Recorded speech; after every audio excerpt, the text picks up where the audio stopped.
I'm calling Larry. Hang on. Hey, we're ready. We're live. It's Monday, March 25th.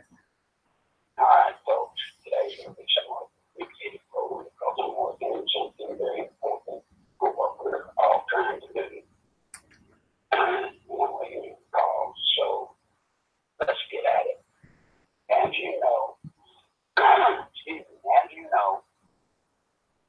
the Mueller report is in, and it has said that there was no collusion. But as I promised you, even if it finds nothing, there are going to be morsels for the Democrats to jump on. One of the things that William Barr said that is troubling, he didn't say there was no obstruction of justice. Now, the Democrats, let me just tell you how this is going to play out, folks, so you don't get disappointed. They're going to act like this never happened. They are. Give a day or two to President Trump for a victory lap. But then the Democrats will start right back in, alleging it never happened. They're going to keep pushing for the complete report. And if they don't get the complete report, which, by the way, William Barr, Attorney General, is bound by law, where he cannot reveal injury information, he cannot reveal presidential privilege. So they're not going to be satisfied. I did see that Lindsey Graham is going after investigating what happened to cause all of this relative to the FISA warrants. That'll be good. Folks, this battle is going to be waged. It's going to continue on. It's going to keep tearing at the American public, causing a deeper divide than ever before. And that's just the way it is. This is another reason why we have to stand up. Believe me, the Democrats, they're going to stand up. They're going to fight this. And remember, we're under the rule of politics 40-40-20. 40% love you, 40% hate you, 20% don't care. But look to the 40% that hate Trump. They're not hearing one word of this. They're not. Now, on another matter, what's his name? Michael Avenatti, the mad dog attorney that brought out the hooker against Trump. Surprise, surprise. He has been indicted for trying to embezzle or blackmail Nike. He's also that's in one part of the country, and in the West Coast, he's being indicted for money fraud, wire fraud. So you see, this just furthers my ability to have faith in attorneys. This is the world they live in. But Avenatti had just about run his course. He's pulled every dirty trick there is, including with the Hooker case against Trump. But he's in trouble now. He's in trouble deep, and I doubt he's going to have many people of his aid. He is not the kind of guy that generates much sympathy, trust me. So that's where we are. That's it. Doesn't sound right, does it? Sounds like with what came out of this Mueller report, 2 years, $25 million, however much money it was, 25-30 million, you would think it wouldn't be this way. You would think, well, something's got to be resolved. Nothing is. This is why I tell you, socialism is making its play. They got the country right where they want it. They got half the country totally against Trump, and they're going to keep it that way. You've got half the country for Trump, and it's going to stay that way. Here's the trick. Which side can get that 60% of their base activated? You understand that? After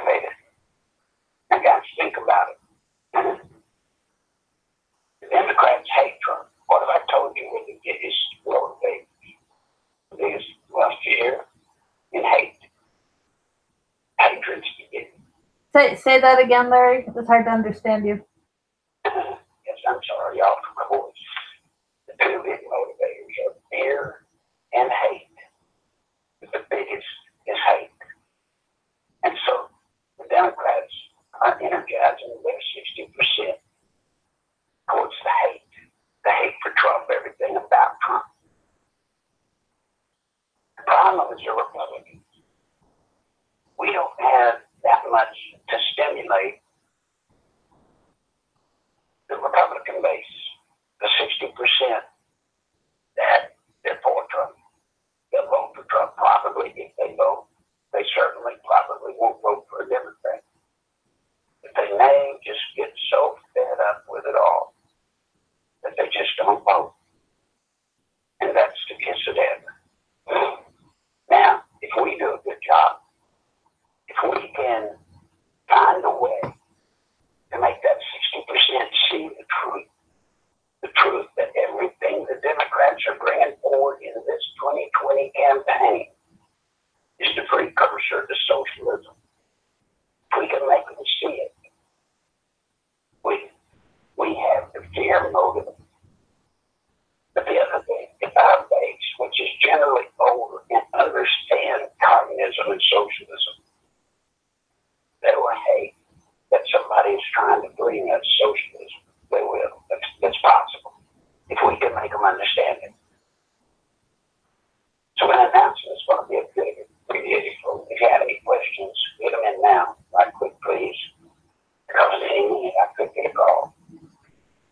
And Mary Ellen, you'll have to carry on without me. But or we'll cut it a short program. Yeah, we'll do short today because I'm going to be here for him tomorrow. Please address what's going on in Venezuela with the Russian buildup. It's about to blow. It's about to blow. It won't be long until there will be a proxy war with Venezuela. President and government, they're not going to give up. The new government, they're not going to give up. The Russians back the old government, we back the new government.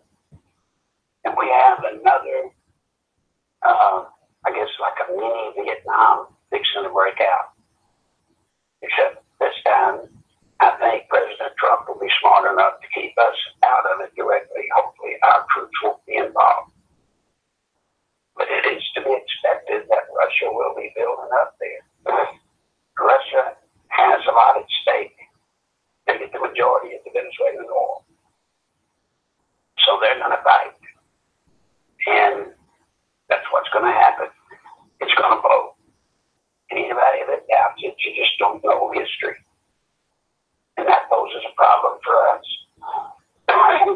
We've never had a Venezuela other than Nicaragua. We haven't had like a hitman in this part of the world. So I suspect that we're going to see another Nicaragua type operation in Venezuela. So be ready. Be ready. You heard it here first. I'm just telling you that I don't want to tell you these things. But I'm not going to lie to you either.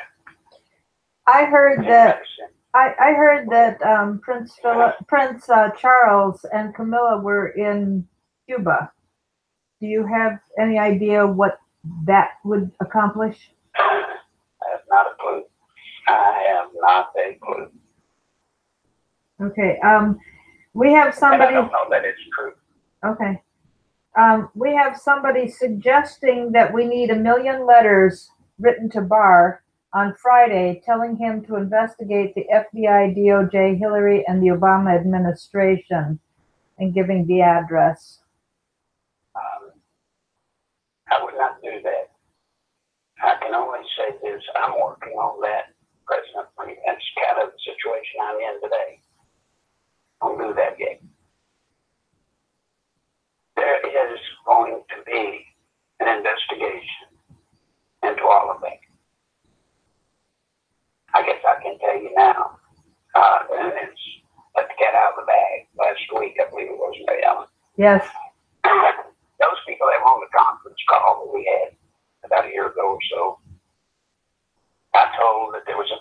folks be informed. And this task force was set up so that it could investigate all these things without having to rely on the FBI or Justice Department, or actually even Congress. This task force has been busy, and the task force has evidence ready to go to court. Right now, the catch-22 is we've got to determine whether William Barr is a good choice or a bad one. It's too early to tell. A lot about how he will handle his handling of the Mueller report. What he does with it will tell us whether he's fair and just, or whether he's just another insider on the deep state. We'll know soon. But hold on, pestering Barr. Barr, let me tell you why you don't want to do that. Barr is not a politician. He's not running for anything. He's Attorney General. And if he were to be David of millions of letters, he won't read them. Number one. Number two, he'll get pretty bitter about it. You know, he's not going to like the idea of a whole bunch of us telling him what he needs to do. And it could have a negative effect. So please, hold your fire. We're not going there yet. Think about these things, folks, please. He's not got to be elected. Public opinion's not going to favor or upset him in any way. I mean, everybody wants to be liked, yes. But if he's the real deal, if he is a good Attorney General, then we expect him to follow the letter of the law. And the letter of the law is without public opinion. It's the law. Let's see if he follows the law and goes through the proper procedures. Democrats are going to try to buckle him. They're going to try to rope him, get him in, make him give up stuff. We'll see whether you're strong enough. The law is absolute in this situation. You understand, the law is absolute. Barr, if he follows the law, everything will be okay. If he deviates from the law, the system will break down again. So, I hope that's justification from my perspective. Now, this is my opinion. All of you have your own brains, you have your own opinions. This was mine. Anybody send a question, Marielle?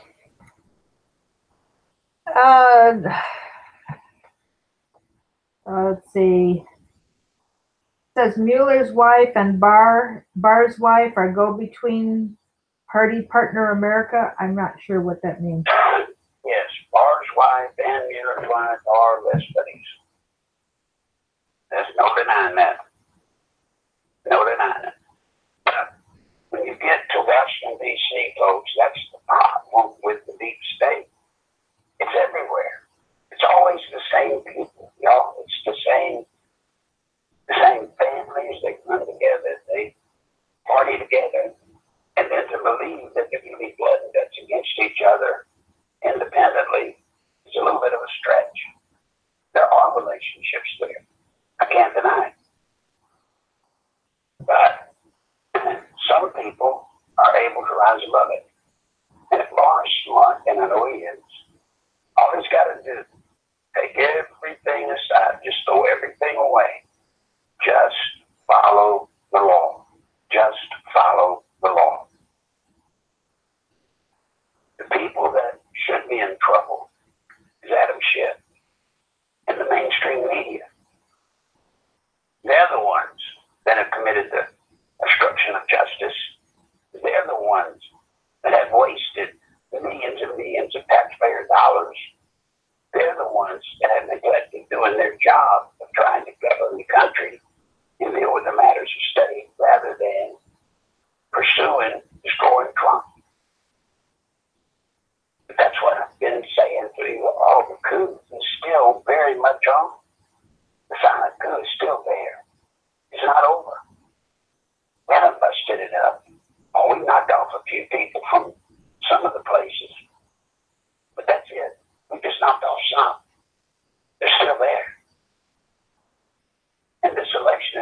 2020 is going to be the culmination of all of their work. This is their time as they see it. Consequently, we have to accept the responsibility of it being our time. It's our time to resist the temptation of giving up. We got to. It says, report does not conclude the president committed a crime that does not exclude whatever obstruction of justice. It's just another one of those fancy worded letters. And I'm telling you, Mueller's report is going to give plenty of ammunition to the Democrats. They're going to pick it up, they're going to pick through it, and then they're going to use the stuff that law cannot release because of the matter of oil. They're going to claim that he's not releasing that stuff because that's heavy and that they want to see it. It's just going to go on. We've got this battle from now to the election of 2020. This is the battle. And I tell you, give me an army. Give me the army. Give me the people. And we'll turn this around on a dime. We will. But we have to have an army. Now, the size of the army, I'd like for it to be millions. It could be hundreds. But we need a committed group willing to stay the course through it all and do the things that have to be done. It's not going to go away. It's not. It's not going to get any better. It's not. It's going to stay in this quagmire. So we've got to have people willing to resist, willing to stop the madness. And it's not going to stop until election 2020. I hope that makes sense to y'all. I hope it resonates. And I hope when you see, excuse me, I hope when you see the Democrats continue on just as though this conclusion of Mueller's report never happened, you'll be willing to step up. More people willing to step up. Because it will get rough. It's going to get rough. I foresee Republicans in Congress going at each other. They're going to be fighting. Yes, they are. It's going to be more vicious than this history's ever seen. It's coming. Anybody ready? We're just getting comments that the blue is spreading everywhere, even into Texas. Yes. People are recognizing the need to make these evil people be accountable for what they've done. But I'm really glad that people are becoming aware of the truth. But the next question is, are people willing to step up and fight? And I don't want to be preachy, but Larry, I was reading Psalm 144 this morning. It starts out, praise be to the Lord, my rock. And so he's the one that we count on to be our protector. But I was really surprised at the very next line in that verse. It says, who trains my hands for war and my fingers for battle. And then it flips back. He's my loving God and my fortress, my stronghold and my deliverer, my shield in whom I take refuge, who subdues people. He's flipping back and forth with God, our protector and our loving Savior, but he's the one that prepares us for battle. We are not to avoid battle. We need to step up, like you said, and we have had a real. And I think the worst thing any Christian can do, my opinion, this is my opinion, is to throw our troubles on God and say, God, you handle it. We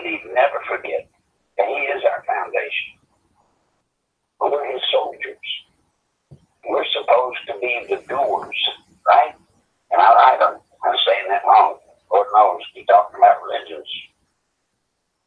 Not a smart thing. Look, he said, Peter said, cast your cares on him because he cares for you. So we cast our cares on him, but we still need to step up to battle evil. Yes, God knows everything and he is all powerful, but he does his work on earth through people. And faith without works is dead, and we show our faith by our actions. And we have been too complacent and too willing just to sit and watch other people do things, or just think somebody else, just think God will do it. Those days are, we can't go. No, the only way this is going to be over is if we fight, because if we continue to be passive, it's going to be nothing but ugly. They are.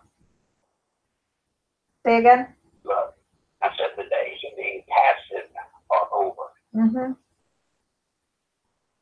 Somewhere in the Bible it says we're to put on the full armor of God. And why would he tell us to put on the full armor unless he expected us to go to battle? That's my opinion. Look, folks, let's don't drive ourselves into stuff I know nothing about or can't speak about. I know about it, but I can't speak about it. I can tell you the world of politics. I can tell you the world of war. Okay? That's what I can tell you. And we have shamed ourselves as a nation. We have shamed ourselves by sitting back, as Mary Ellen said, and letting somebody else do it, thinking somebody else will carry the torch for us. It's our responsibility. It's every one of you listening to me right now, just like it is mine and Mary Ellen. Every one of you. It's as much your responsibility as it is President Trump's. He does his job, we do ours. I'm simply here to try to tell you about an industry, essentially, that you haven't been brought up in. Or you've seen it from afar. You've seen the stage show. You've seen the movie politics. And I'm here to tell you about the real world, what that industry is really about. I'm here to tell you the things that I have seen happen, the things I tell you that are coming. I don't say it lightly. I'm not a prophet. I don't do that. When I say something's coming, it's because I am trained to read the signs. I'm trained to know what they're doing and how they're doing it. And I'm trying to pass it on to you. And as you can hear, it's harder and harder for me to pass it on to you. And it may get harder still. I worry that something happens before 2020 that I can't be with you. That worries me a lot. Not that I'm important, but there's still things that I think you are ready to see on your own. It takes a lifetime to learn this system. It's not something you pick up overnight. It's not something you can read a book on. I remember once Larry Sabato. Larry Sabato was the political science director or president or whatever, some University of Virginia, I think. He's the one you see on the different networks doing polling and all of that stuff. Once Sabato talked to me and he said, "Boy, wish you could teach a course on political science."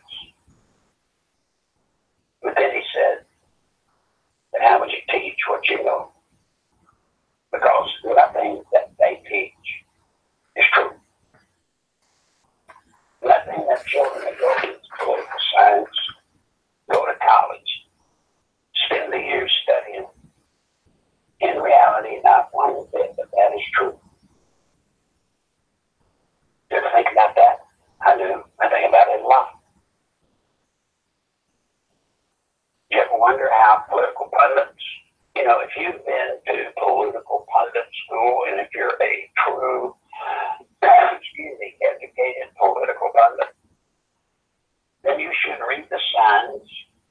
You should read the indicators the same. All professional political pundits should be able to read the same signs the same way.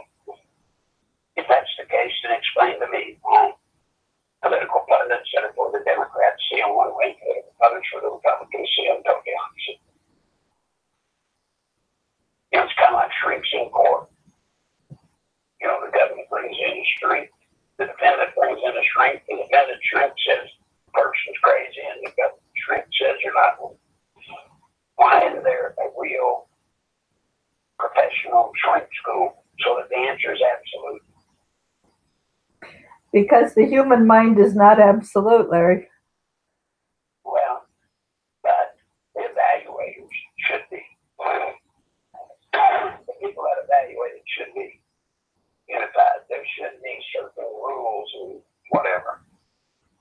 But I assure you, when you see all the news having to do with politics, it's not true. I told you before, it's hard to believe. Many don't believe me. But you can take what you hear from Washington, D.C., and 99% of the time, or 98% of the time, it's just the opposite. And you'll be right. It's all lies. All ever been lies. So, guys, you know what I know. We got a rough road to go. But we got to do it. And if God would ever bless me with anything, it would be to give me a mighty army. A mighty army just one time. So that we can correct where we've been wrong. And where we've been wrong. The Constitution today, to half of our government, actually probably more than half of our government, our Constitution to the people entrusted with protecting it, over half deny its existence. Think about that. They deny its very existence? Yes. Yes. They deny its existence. They sure do. They think it, as George Bush said, a JD piece of paper. By the way, that was Republican President George W. Bush. They think it's just a piece of paper. It's just a tool that they can use to whip us with when they want to. But it has no meaning to them. None. And yes, Mary Ellen, it doesn't exist to them. If it did, they would live by it. Wouldn't you say? They should. Huh? They should. Well, they should, and they don't. I know many of them personally on both sides, and you have no idea of how little they value the United States Constitution, how little it means to them. And every generation, it gets further away. It does. You were talking about, somebody in the comments talking about the states turning blue. You know what that is? That wave that you see coming blue. That's the millennial generation. Growing up, taking their rightful place in society. And I warned you, they're the first generation. The first generation that have had nothing but propaganda drilled into it. I find it hard to believe that they can be much different than they are. But that's that wave you see coming. And that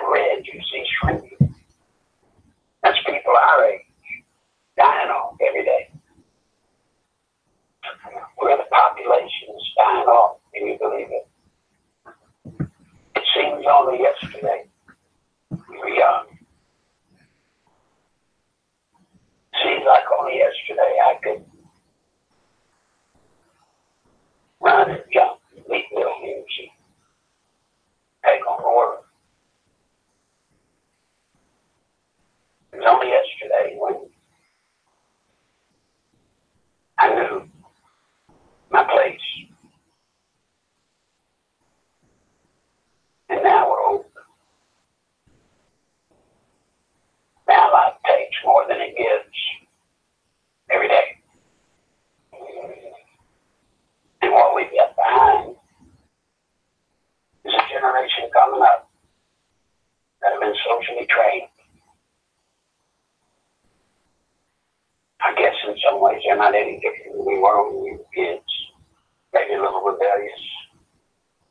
I guess we were a lot rebellious compared to our parents, grandparents. But we're the part that's supposed to know and have wisdom. We're the ones that are supposed to pass on the wisdom. And now's the time when we step up and do it. So guys, I ask you, I need to go. Please help me. Help us. Help yourself. This is a battle. And you're going to get frustrated. You're going to become so frustrated in the weeks to come. Because it seems as though today the Mueller problem, the collusion problem, and all of this should be over. But it's just beginning. Just beginning. And it's scheduled to last throughout this entire campaign season. And for those of you that think, well, with the Mueller investigation finished, at least the talk of impeachment's over. President Trump will be brought before the House of Representatives in an impeachment hearing. He will be. And it'll be going on during the 2020 election. We have to stand strong against it. With that, I better get off and tend to the business that y'all need me tending to. Mary Ellen. Thank you, Larry. All right, I got it from here. All right, dear. See you all. Have a good day. Okay, bye. Go ahead and hang up now. Take it. I think he's gone. Well, folks, we have had a clarion call here, I recognize how much Larry knows about what's going on, far beyond what we see and hear. To watch the interactions in chat rooms under videos about what's happening, to watch what's happening in group conversations on Facebook and other social media. You know, you see the Democrats being very upset. You see our side being excited that, you know, there's vindication for our president. And we hear Larry saying, no, it's not over. Don't take a deep sigh of relief and go off and forget about the battle. We're just gearing up for battle. So I want to remind you that we have a conference call tonight at 8 Central Time. The phone number is listed right under the video. We need to keep Larry in this fight. You can hear his voice from day to day when it's very hard to understand what he's saying. And he's had a rough weekend. He's fighting with everything he has. The doctors forbade him to talk the last couple weekends because he's been on air with us Monday through Friday, and it just is more than he can do. And he needs to save his breath for the work that he can do behind the scenes. Now, I have no idea what it is. I don't know if the, quote, committee is gearing back up again. I have no idea. I don't know who he's talking to. I haven't spoken to him today except what I've heard with him in conversation with y'all right now. We have got to keep him in the fight.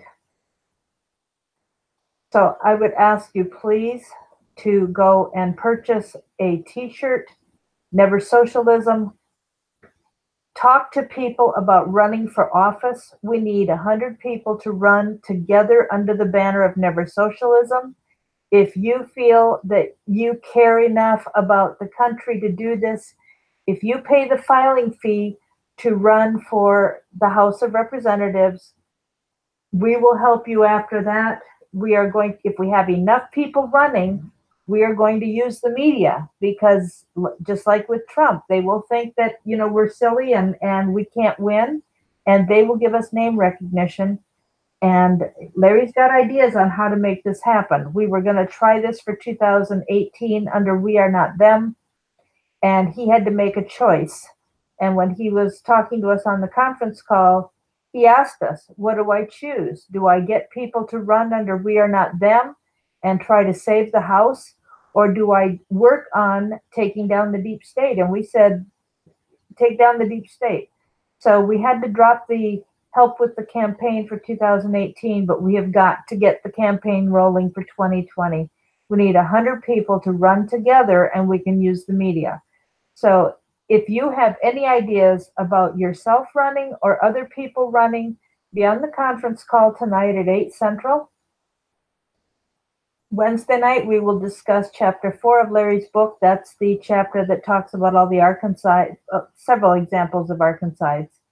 And arkancide is where the Clintons had an advantage because of the death of somebody, usually considered a suicide that we know wasn't. And yeah, Larry's PayPal, I'm kind of jumping around here. Sorry, I don't have any notes in front of me. Larry's PayPal account is nicholslive@aol.com. If I know there's only 39 of us, well, 40 including, well, there's 39 of us talking together right now. If we each could do something, we could pay for another treatment for him. If the number of people who listen to this during the week would contribute even $1, it's amazing what our voices together and our money together could accomplish. We have got to keep him in the game. It's that vital. And I'm not just saying it, folks. I put my money where my mouth is, more than you'd ever realize. So thank you for being here. And I'm gonna end this now. Tomorrow, we're going to talk a little more about preparing for what we face in the next couple years and how to do that. I hope you listened to the preparation last week. And I was going to try and have somebody on who has written a book on taking your thoughts captive, but he hasn't responded to my invitation. I do have somebody scheduled for a couple of weeks who is actually giving some suggestions of things that we can do besides the preparing that we talked about last week. So I'm all about supporting Larry and what he's telling us with giving ideas of things that we can be doing while we're waiting. Thank you for the donation. We just had somebody offer $25. Can anybody match it? That would be awesome if you could do that, if you could match or multiply it. With that, I'm going to say goodbye. We'll talk tomorrow. Appreciate your prayers for both of us, and God bless you. We'll talk again tomorrow. Bye.